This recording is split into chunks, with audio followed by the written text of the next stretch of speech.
नमस्कार बंधुरा जय श्री सीताराम जय श्री सीताराम जय श्री सीताराम। तो सबाई केमन आছেন? तो आशा करी सबाई भालो आছেন।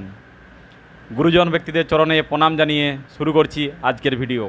তো আজকের ভিডিওর বিষয় হলো যে বাগেশ্বর ধাম থেকে আপনারা অভিমন্ত্রিত নারকেল নিয়ে আসেন।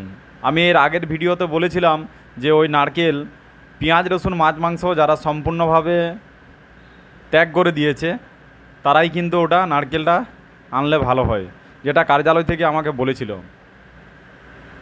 তো যাদের বাড়িতে রোগ ব্যাধি সবসময় লেগেই আছে আর যারা বাগেশ্বর ধামের পেশি করছেন, অ্যাকচুয়ালি নারকেলটা অনেকে নিয়ে আসতে পারেন, নিয়ে এসে অন্য কাউকে দিলেও হবে, কিন্তু ওই নারিয়েল যারা বাগেশ্বর ধামের পেশি করছে তাদের জন্য বিশাল একটা কার্যকারী জিনিস। তো ওই নারকেলের মধ্যে কিন্তু অভিমন্ত্রিত নারকেলের মধ্যে খুব শক্তি আছে এবং সেই অভিমন্ত্রিত নারকেলকে আবার শক্তি ডবল করে দেওয়া যায়। ওর শক্তি যা আছে তাকে আবার বাড়িয়ে দেওয়া যায় তার শক্তি। তো গুরুজি যে উপায় বলেছে আপনারা বিভিন্ন ভিডিওর মাধ্যমে হয়তো দেখেছেন, তো যে উপায় বলেছে সেই উপায় আমি আজকে আপনাদেরকে বলবো যে তার শক্তিটা কি করে বাড়ানো যাবে। যে কোনো শনিবার বা মঙ্গলবার আপনারা যেমন বালাজি মহারাজের পুজো পাঠ করেন ঠিক সেই রকম করবেন। সাময়িক আরজি লাগাবেন, সাময়িক আরজি লাগানোর পরে 11 বার হনুমান চল্লিশা পাঠ করবেন। 11 বার হনুমান চল্লিশা পাঠ করার পরে ধূপ দ্বীপ জ্বলে যেমন কর্পূর দিয়ে করে আরতি করেন সন্ন্যাসী বাবা এবং হনুমানজির আরতি করেন, ঠিক সেইভাবে আরতি করবেন আপনারা। আরতি করার পরে আপনারা হবন করবেন। হবন কীভাবে করবেন? হবন করবেন ওম বাগেশ্বরায় নমঃ সাহা বলে 11 বার হবন করবেন। ওম সন্ন্যাসী দেবায় নমঃ সাহা বলে আপনারা 11 বার হবন করবেন। 11 বার থেকে বেশিও করতে পারেন, এক মালাও করতে পারেন এই হবনটা। আর আপনার ওম হম হনুমতে নমঃ এই মন্ত্রটারও হবন দিবেন 11টা। এরপরে একটা হনুমান চল্লিশার হবন দিবেন। যে চপাইগুলো আছে এক একটা চপাহি বলবেন এবং সাহা বলে আপনারা হবনটা দিবেন। আচ্ছা, হবন সামগ্রী কী কী দিতে হবে আপনাদেরকে? কালো তিল, জব, আতপ চাল, ঘি, চিনি। আর এই সামগ্রীগুলো যদি না থাকে আপনাদের কাছে তাহলে আপনারা ঘি এবং বাতাসা দিয়েও দিতে পারেন। গুরুজি যেটা বলেছে ঘি এবং বাতাসা দিয়েও আপনারা দিতে পারেন। হবন দিবেন। হবন দেওয়ার পরে আপনারা এই নারকেলটা ভালোভাবে 5টা লবঙ্গ নিয়ে নেবেন, লং নিয়ে নেবেন। লংকে ভালোভাবে 5টা লং নিয়ে করে হনুমানজির যে সিঁদুর আপনারা ব্যবহার করেন, হনুমানজিকে দেওয়ার জন্য যে সিঁদুর ব্যবহার করেন পূজার সময়, সেই সিঁদুর নারকেলের উপরে দিয়ে দিবেন এবং লাল কাপড়ে আপনারা একটা বড় লাল কাপড় নেবেন, ভালোভাবে বাঁধবেন। মনোকামনা বলতে বলতে বাঁধবেন। আপনাদের যে মনোকামনা, যেটা বাড়িতে যে প্রবলেম সেই মনোকামনার কথা বলছি, যেমন ওই বাড়িতে কোনো ভূতপ্রেত বাধা না থাকে, মনোকামনা যাতে রোগ ব্যাধি না আসে, শান্তি থাকে, ঠিক সেইরকমভাবে মনোকামনাগুলো বলবেন। 3 বার বলবেন, বলে করে প্রণাম করবেন। প্রণাম করে ওই নারকেলকে ওই অবস্থায় আপনি একটা 2.5 ইঞ্চি বা 4 ইঞ্চি পেরেক নেবেন। পেরেক নিয়ে বাড়ির যে মেন দরজার সামনে বাগেশ্বর ধাম বালাজির একটা ফটো রাখবেন। কি চিত্র রাখতে হবে আমি স্ক্রিনের মধ্যে দেখিয়ে দিচ্ছি, এই চিত্রগুলো ব্যবহার করবেন। যারা বাগেশ্বর ধাম গেছেন, বাগেশ্বর ধাম থেকে অনেক চিত্র নিয়ে এসছেন যাতে পেদরাজ সরকারের চিত্র থাকে, ঠিক সেইরকম চিত্র আপনারা ব্যবহার করবেন। এবং যাদের কাছে চিত্র নেই আমাকে হোয়াটসঅ্যাপে যোগাযোগ করবেন, আমি চিত্রটা আপনাদেরকে পাঠিয়ে দেবো। তো আপনারা শনিবার বা মঙ্গলবার এই কাজটা করবেন।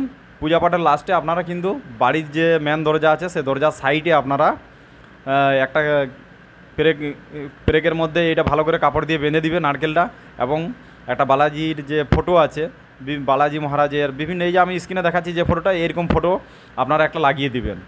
এবং যখন লাগাবেন তখনও ধূপদীপ দেখাবেন, ঠিক আছে? ধূপদীপ দেখাবেন তখনও দেখিয়ে করে ওটা আপনারা যেমন পূজা পাঠ করেন, পূজা পাঠের শেষে ক্ষমা চান, ঠিক সেইভাবে আপনাদেরকে ক্ষমা চাইতে হবে। 2 প্রকারে ক্ষমা চাইতে হবে। এক নম্বর হচ্ছে জানে আনজানে, মানে কারো ব্যাপারে ভাবনা চিন্তা করে, কাউকে মিথ্যা কথা বলে, কারোর সঙ্গে অভদ্রতা আচরণ করে যদি কোনো রকম কোনো ভুল হয়ে থাকে, আমি ভুল করে থাকি, মানে এই আগের দিন থেকে আগামী 24 ঘন্টা থেকে বললেন যে ভুল করে থাকি, যদি কোনো কিছু ভুল করে থাকি তাহলে আপনি মাফ করবেন। বালাজি মহারাজের কাছে এটা প্রার্থনা করলেন, সন্ন্যাসী বাবার কাছে এটা প্রার্থনা করলেন, মাফ করবেন। তারপরে আপনাকে যেটা ক্ষমা স্বীকার চাইতে হবে সেটা হলো যে পূজাপাঠ, আপনার পূজাপাঠ করার জন্য যদি কোনো ভুল হয়ে থাকে, ভুল ত্রুটি হয়ে থাকে তাহলে ক্ষমা করবেন, ঠিক আছে? আপনারা বাংলায় হিন্দি যে যেমনভাবে বলেন ঠিক সেইভাবে অন্তরের ভাষা ভগবানকে জানানোর চেষ্টা করবে, বালাজি মহারাজকে জানানোর চেষ্টা করবেন, ঠিক এইভাবে ক্ষমা চাইতে হবে। এরপরে পূজার যে প্রসাদ আছে, যেগুলো স্বাভাবিক রূপে বাড়িতে প্রসাদ বিতরণ করেন, ঠিক সেরকমই করবেন।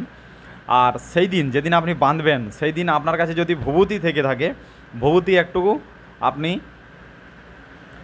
যেমন ভবূতি নেন ঠিক সেভাবে ভবূতি নিয়ে নেবেন। হালকা হাতের মধ্যে নেবেন ভবূতি। যে নেওয়ার জন্য যদি ভবূতি প্রয়োগের ব্যাপারে যদি আপনারা না জানেন, তাহলে বলবেন, আমি ভবূতি আপনাদেরকে কীভাবে প্রয়োগ করে সেই নিয়ে একটা ভিডিও বানিয়ে দেবো।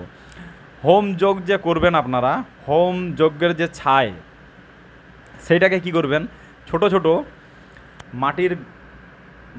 মাটির যে এরকম ঘটির মতো পাওয়া যায়, লোটার মতো, ভাঁড়ের মতো পাওয়া যায়, দই ভাঁড় ছোটো ছোটো থাকে, ঠিক সেরকম মাটির ভাঁড় 4টা জোগাড় করবেন। এবং যাদের বাড়ি সেরকম জায়গায়, অনেকে ভাড়া বাড়ি থাকে, তাদের হবে না, তো বাড়ির বাইরের চারপাশে 4টা কোণে হালকা করে কম কম করে ওই ভবূতি, মানে যে আপনি যে যজ্ঞ করবেন তার ভবূতি, যেটা খুব কম কম করে দিয়ে রেখে দিবেন, চারপাশে রেখে দিবেন। বাস এতটাই কাজ করবেন আপনি। এরপরে ইনার যে পাওয়ার আস্তে আস্তে আপনারা বুঝতে পেরে যাবেন। বাড়িতে রোগ ব্যাধি লেগেই থাকে, সেরকম লোকেরা খুব বেশি উপকার পাবে এটা। তো এই ছিল এইটা উপায়টা। আর ভিডিও জানকারি যদি আপনাদের ভালো লেগে থাকে, অনেকেই উপকার পেয়ে থাকে, তো আমার অ্যাকচুয়ালি ভিডিওর মাধ্যমে আপনাদেরকে যে শেয়ার করব, যারা এই উপকার পেয়ে থাকে তারা অনেকে ফোন করে, তো আপনাদেরকে যে শেয়ার করব ওনাদের ভিডিও, তো সেরকম সময় হয়ে ওঠে না, সুযোগ হয়ে ওঠে না। তো যার জন্য মোটামুটি আপনারা যদি ভিডিওটা উপকৃত বলে মনে হয়, তাহলে ভিডিওটা লাইক করবেন এবং নতুন চ্যানেলে এসে থাকলে সাবস্ক্রাইব করবেন। দেখা হবে আবার একটা পরের ভিডিওতে। ততক্ষণের জন্য সবাই আপনারা ভালো থাকুন, সুস্থ থাকুন। জয় শ্রী সীতারাম, জয় শ্রী সীতারাম, জয় শ্রী সীতারাম।